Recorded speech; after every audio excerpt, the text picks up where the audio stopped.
Bibiyan kita ng 100,000 kung pagsisilbihan mo ako sa Chinese. Bumungad ang boses ni Ricardo Flores sa marangyang bulwagan ng Prestige Club, ang pinaka-eksklusibo at labis ang presyo na restaurant sa Manhattan. Tumigil ang lahat ng usapan sa isang iglap. Walang alinlangan, pinatulo niya ang mga sariwang berdeng salapi sa pilak na tray ni Teresa para bang naghahagis ng insulto na may pisikal na anyo. Isa-isang bumagsak ang mga bunto ng pera sa makinang na tray. 100,000 dolyar, isa itong hamon, isang panunuya.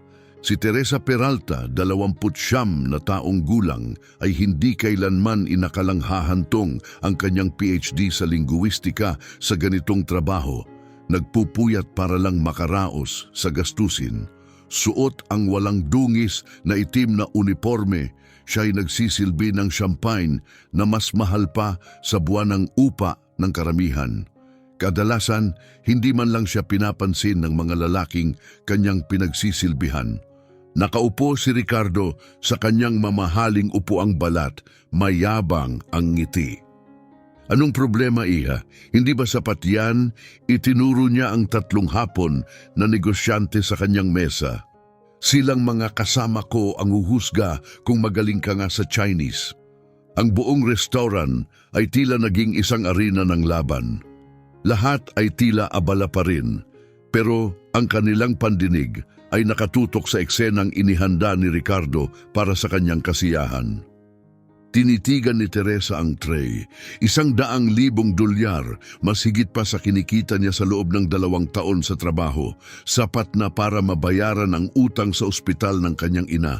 Sapat para mailipat ang kapatid sa mas maayos na paaralan. Sapat para makahinga muli. Pero hindi ito tungkol sa pera, tungkol ito sa kapangyarihan. Isa itong pagtatangkang yurakan siya ni Ricardo sa harap ng iba. Asepin ko, sabi ni Teresa, tahimik ngunit matatag ang tinig. Napakunot ng bahagya ang ngiti ni Ricardo. Anong sabi mo? Sinabi kong tinatanggap ko ang alok mo, Ginoong Flores. Pagsisilbihan kita sa Chinese. At kapag nagtagumpay ako, ibibigay mo sa akin ang pera dito mismo sa harap ng lahat. Tumawa ang mga tao, ngunit ang mga mata ni Teresa ay puno ng tiwala sa sarili, ang uri ng tiwalang likha ng paghihirap at kawalan. Si Ricardo ay muling pumalakpak. Napakahusay, mga Ginoo, saksihan ninyo ang kayabangang ito. Si Satoshi Tanaka, ang pinakamatanda sa mga bisita, ay mukhang hindi komportable. Ricardo, baka hindi ito. Ngunit pinutol siya ni Ricardo.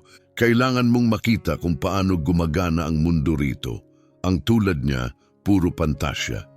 Baka nanood lang ng ilang kung fu na pelikula, sabay tawa ni Ricardo.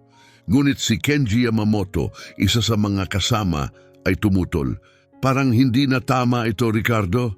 Hindi, ito ang realidad. Gusto mong mamuhunan sa New York?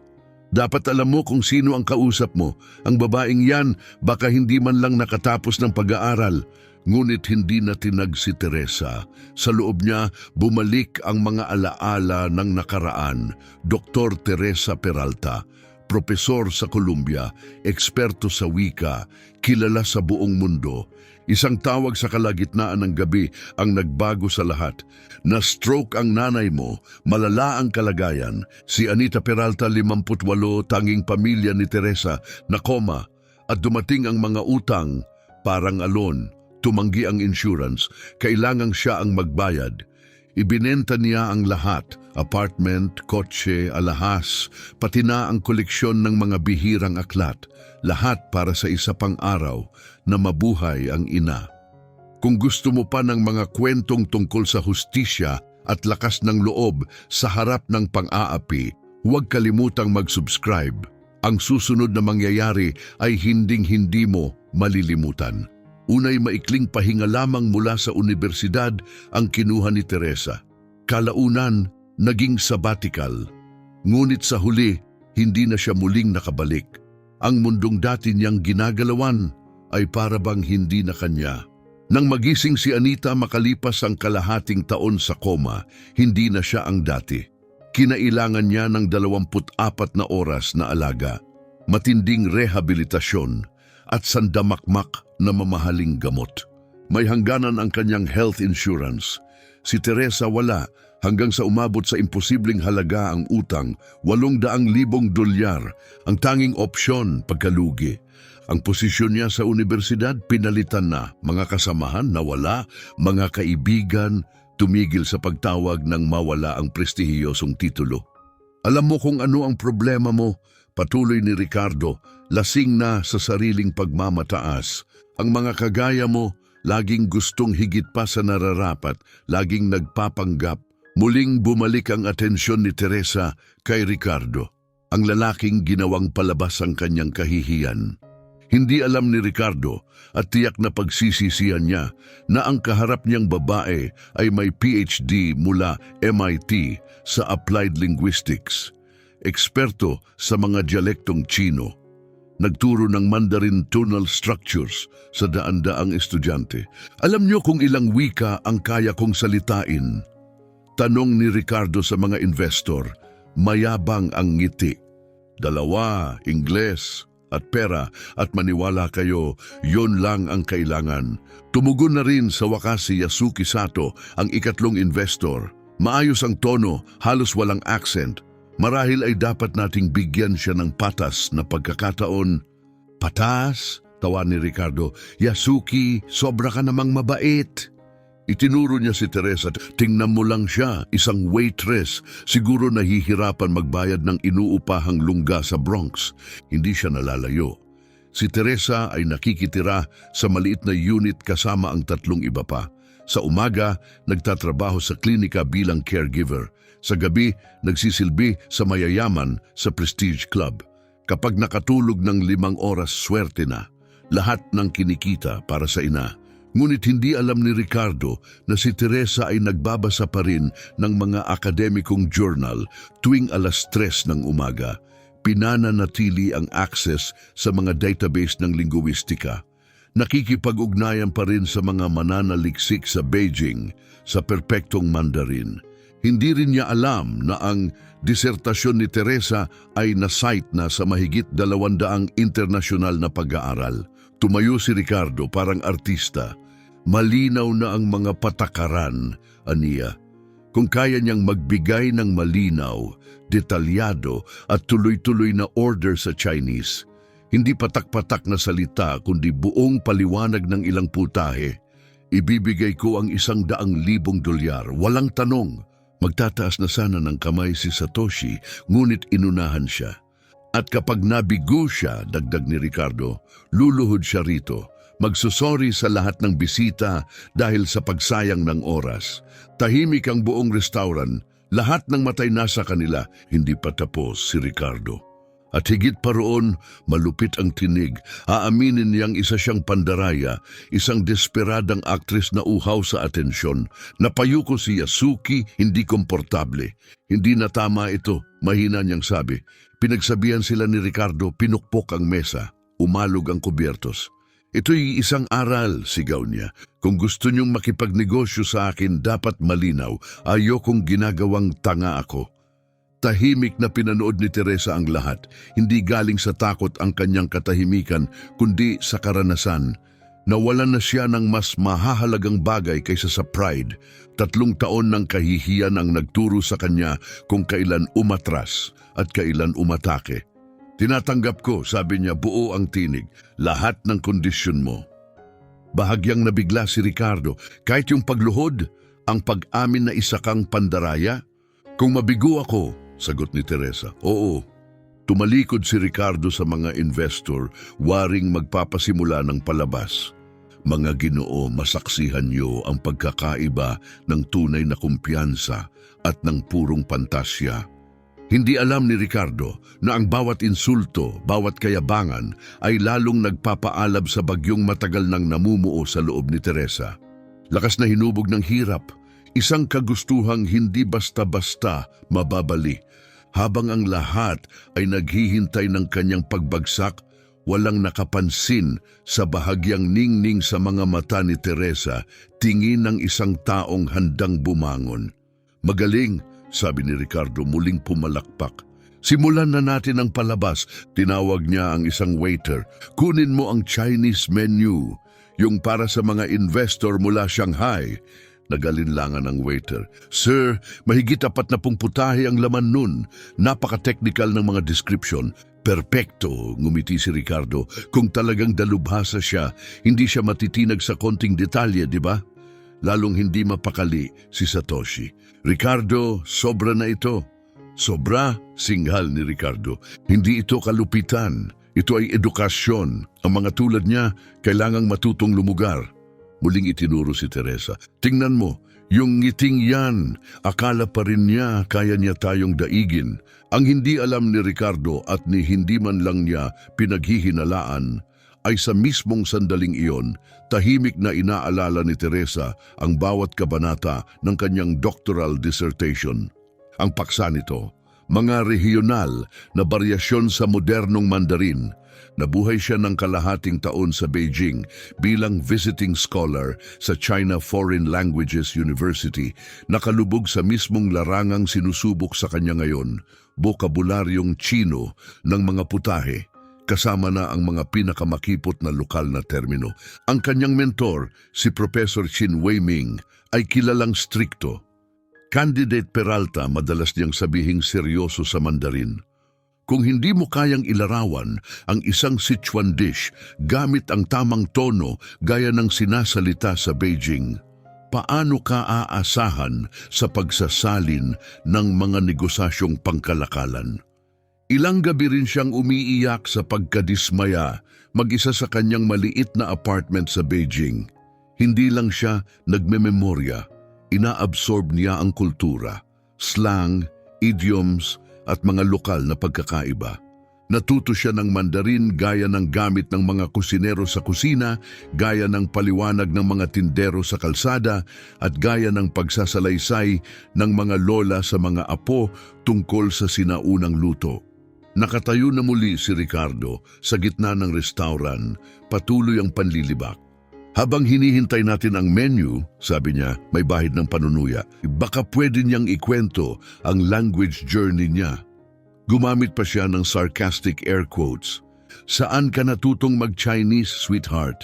Sa panunood ng kung fu movies na may subtitles. Sa wakas, nagsalita si Yasuki Sato, mahinahon at maayos ang Ingles.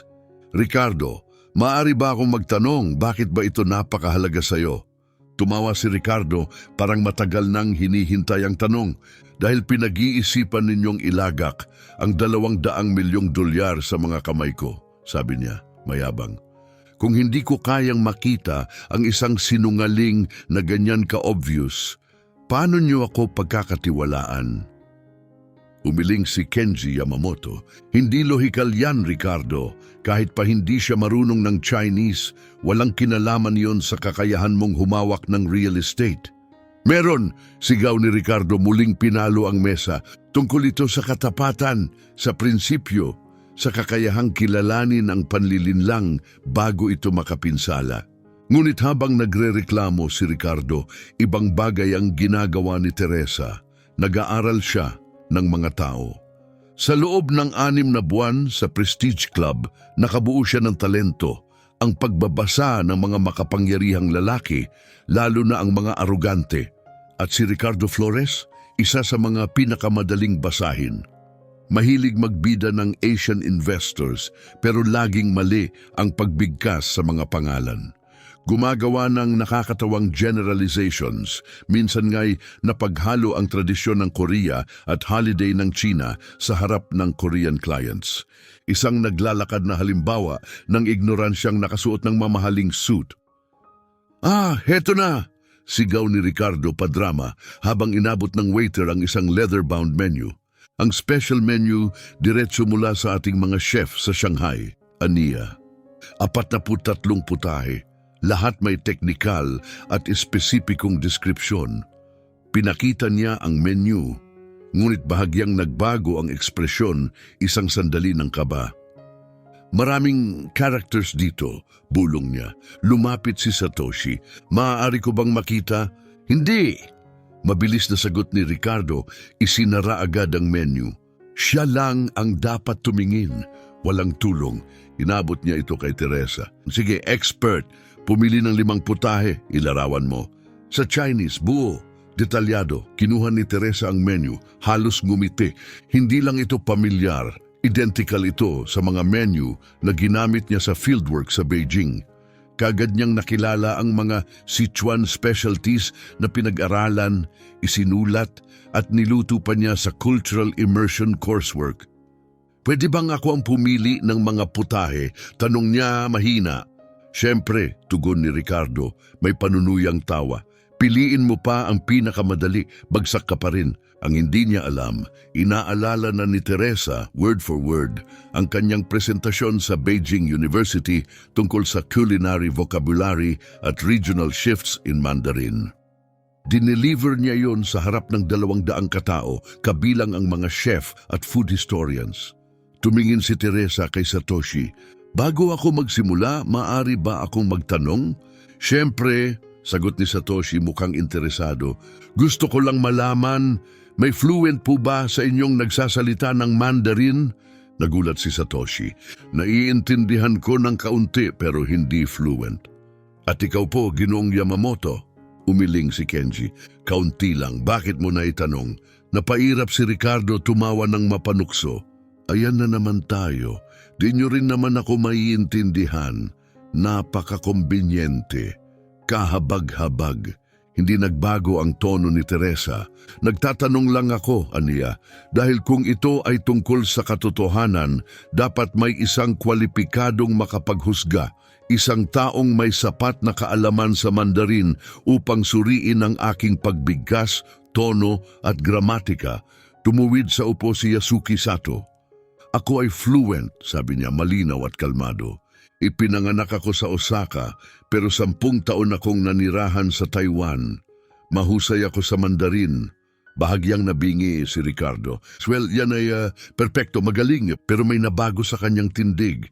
Hindi na siya ganun kasigurado. Noon, ang kumpiyansa ni Teresa ay nakakainis lang. Ngayon, nagiging totoo na ito. May isa pa, ani Teresa, kalmado ang boses. Binanggit mo na ito ay tungkol sa katapatan, sa pagsubok ng katotohanan. Kung gayon, maaari ba akong magmungkahi para itaas ang pusta? Tumaas ang kilay ni Ricardo.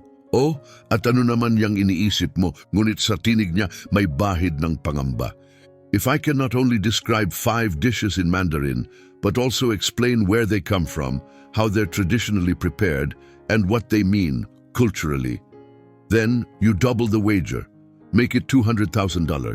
Kung hindi ko lang mailalarawan ang 5 putahe sa Mandarin, kundi maipapaliwanag rin kung saan ito nagmula, paano ito tradisyonal na inihahanda, at ano ang kahulugan nito sa kultura, doblehin ang pusta. Gawin mong $200,000. Tumigil ang mundo, pati ang mga waiter ay natigilan, di alam kung nasa restaurant pa sila o nasa hukuman. At, dagdag ni Teresa, kapag ako'y nabigo, kahit isang pagkakamali, hindi lang ako luluhod at hihingi ng tawad. Maglilingkod ako rito nang walang bayad sa loob ng 1 buwan. Tinitigan siya ni Ricardo, sandaling nag-alinlangan, pero nariyan ang 3 investor. Hindi siya pwedeng umurong. Hindi ngayon.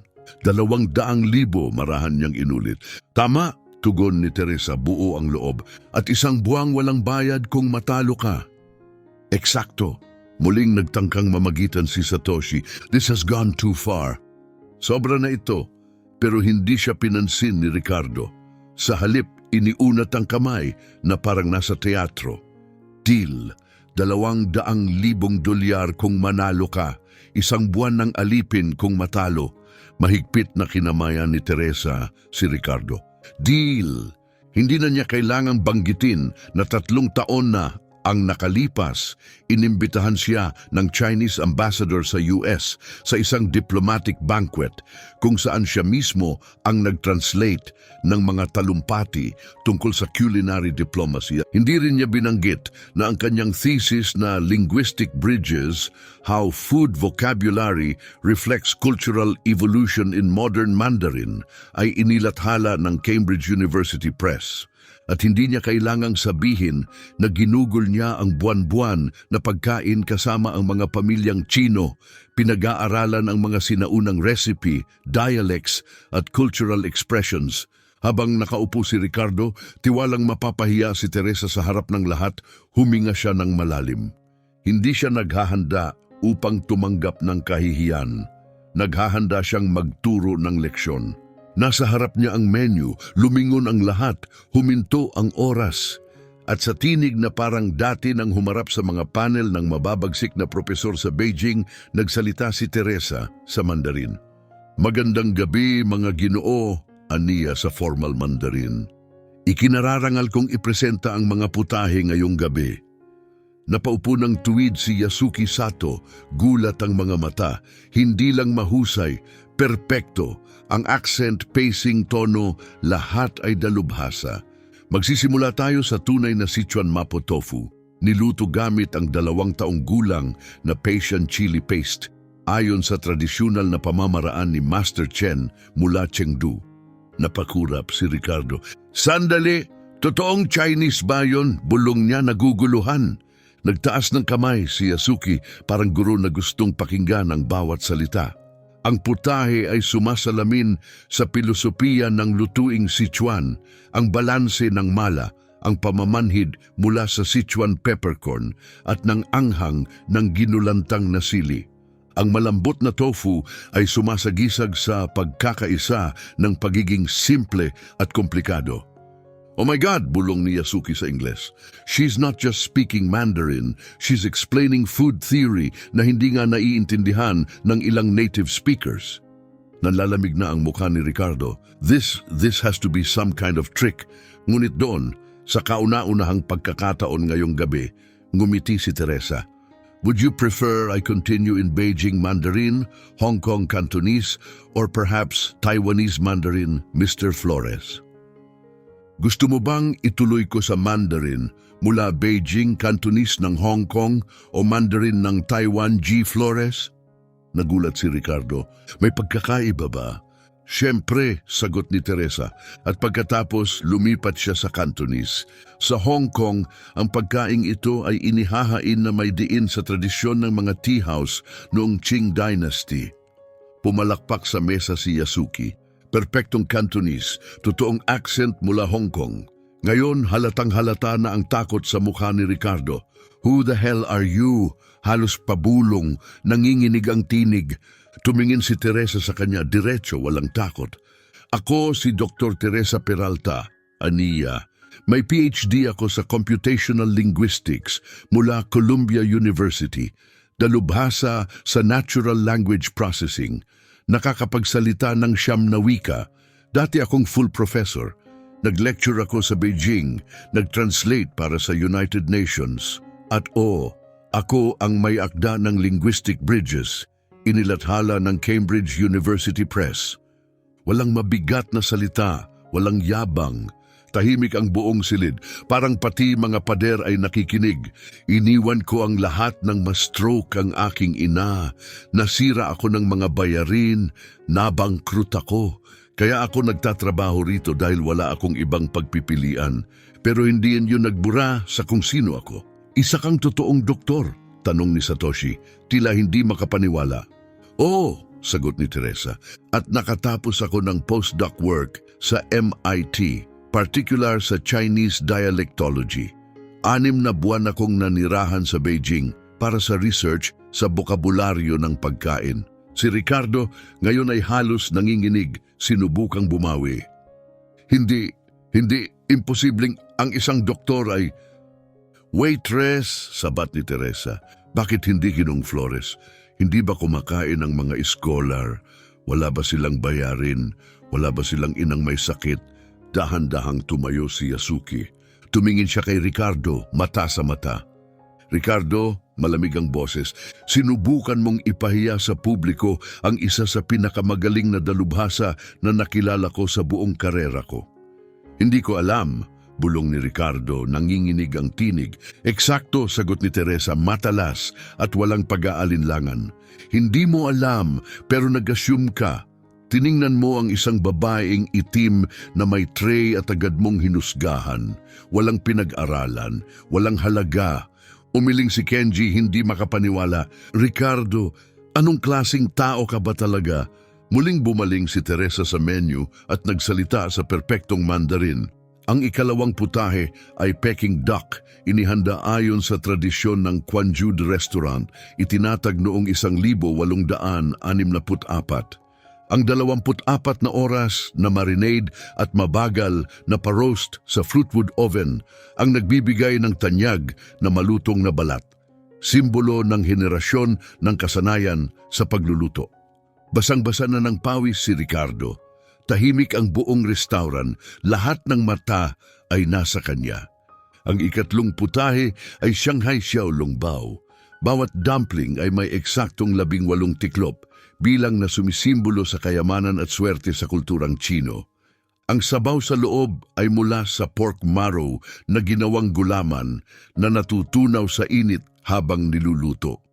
Muling nagsalin si Yasuki ng sabay-sabay para sa mga kasamahang hindi bihasa sa Mandarin. Tinutukoy niya ang mga makasaysayang pamamaraan, teknikal na detalye, pilosopiya ng pagkain, kahanga-hanga ito. Tama na, sigaw ni Ricardo sabay suntok sa mesa. Itigil na to, may plano to, inayos nyo to. Inayos ano? Malamig na tanong ni Yasuki na mas marami siyang alam sa kulturang Chino kaysa sayo? Hindi siya maaaring doktor, hindi kung nagtatrabaho siya rito, sigaw ni Ricardo. Bakit hindi? Tanong ni Satoshi. Dahil ba naniniwala kang tanging mayayaman lang ang matalino? Maingat na isinara ni Teresa ang menu. G. Flores, aniya, kalmado ngunit matalas, ipinangako mo ang 200,000 dolyar kapalit ng bagay na ginagawa ko bilang profesional sa loob ng maraming taon. Ang pagpapaliwanag ng lutuing Chino ay literal na bahagi ng aking doctoral research. Humawak sa buhok si Ricardo, litong-lito. Hindi ito totoo, hindi ito nangyayari. Nangyayari ito, sagot ni Yasuki habang kinukuha ang kanyang telepono. At alam mo pa, Ricardo, ang firm ko ay kinokonsidera ang isang 200 milyong dolyar deal sa'yo. Tumigil siya sa pag-type. Was. Hintay, wag pakiusap! Sigaw ni Ricardo desperado. Ang lalaking mapanlait sa isang dalubhasa dahil sa kulay ng balat at trabaho niya ay hindi karapat-dapat pag-investan. Ani Kenji, mahigpit habang kinukuha rin ang kanyang telepono. Ikakansela niyo lahat ng to dahil lang sa pakiusap ni Ricardo. Hindi ito simpleng misunderstanding, sagot ni Satoshi. Ito ay kalupitan at hindi kami namumuhunan sa kalupitan. Tahimik na pinanood ni Teresa ang pagbagsak ni Ricardo, ngunit hindi siya nakaramdam ng tagumpay, kundi lungkot. Lungkot sa mundong pumapayag pa rin sa mga tulad ni Ricardo. G. Flores, aniya, may utang ka sa aking 200,000 dolyar. Nanginginig, binuksan ni Ricardo ang kanyang pitaka. Isa-isang inilapag ang mga pera, tila bawat isa ay kumukupas sa kanyang dangal. Pagkatapos nagsalita muli si Teresa, mahina ngunit buo. Ngayon gusto kong humingi ka ng tawad. Hindi sa akin, sa lahat ng hinusgahan mo, lahat ng binuhat ang bigat ng iyong kamangmangan. Tumingin si Ricardo sa paligid. Lahat ng tao ay nakatingin. Mga investor, executive, mga nasa alta sosyedad. Lahat ay saksi sa pagbagsak ng isang dating untouchable. I apologize, bulong niya. Hindi ko narinig, ani Teresa. I apologize, sigaw ni Ricardo, umalingaw-ngaw sa buong bulwagan. Hindi ito simpleng pagbawi. Ito ay pagbubunyag ng katotohanan na ang tunay na galing ay kumikinang lalo sa gitna ng paghamak. 47th floor, Manhattan Skyscraper. Si Dr. Teresa Peralta ngayon ay direktor ng Intercultural Relations sa Tanaka Yamamoto International, sweldo, 180,000 dolyar kada taon. Si Yasuki Sato mismo ang nag-alok ng trabaho. Ang mga taong katulad mo, may talino at prinsipyo ang kailangan naming manguna. Ang kanyang inang si Anita ngayon ay tumatanggap ng world-class na medical care. Nakatira na sila sa Upper West Side, mabagal ang paggaling ngunit tuloy-tuloy. Ang video ng kanyang kahihiyan ay kumalat online. Racist tycoon destroyed by Dr. Waitress. On Besh million views, walang tigil ang shares, naging simbolo ng poetic justice, nakansela ang $200 milyong deal. Ipinagkalat ng mga investor ang pangyayari, nawala ang mga backer, nagyelo ang mga bank loan. Sa loob ng 3 buwan, bumagsak ang kanyang imperyo. Iniwan siya ng asawa, tinalikuran siya ng mga anak na hihiya. Ngayon, nagbebenta ng second-hand cars sa Queens, minimum wage. Minsan napapanood pa rin niya si Teresa sa TV, ini-interview, kinikilala, ginugunita. Sa isang panauhing lecture sa Columbia University, sinabi ni Teresa, sinubukan niyang sirain ako dahil akala niya pera ang kapangyarihan. Pero ang hindi niya naunawaan, ang dignidad, talino at tibay ng loob, walang presyo. Tumayo sa palakpakan ang mga estudyante. May mga lumuha na antig ng kanyang kwento. Sinubukan siyang ibagsak ni Ricardo, pero si Teresa ang tunay na umangat, lampas sa pagkiling, lampas sa hirap, lampas sa inaasahan. Ginawa niyang misyon ang kanyang sakit. Ginawa niyang hakbang ang bawat hadlang. Ginawa niyang tining makapangyarihan ang dating katahimikan. Huwag kalimutang mag-subscribe para sa mga kwentong nagpapaalala. Hindi tayo nililimitahan ng ating kulay, nakaraan o sweldo. Tayo ay hinuhubog ng tibay ng loob na bumangon kahit ilang ulit tayong pabagsakin.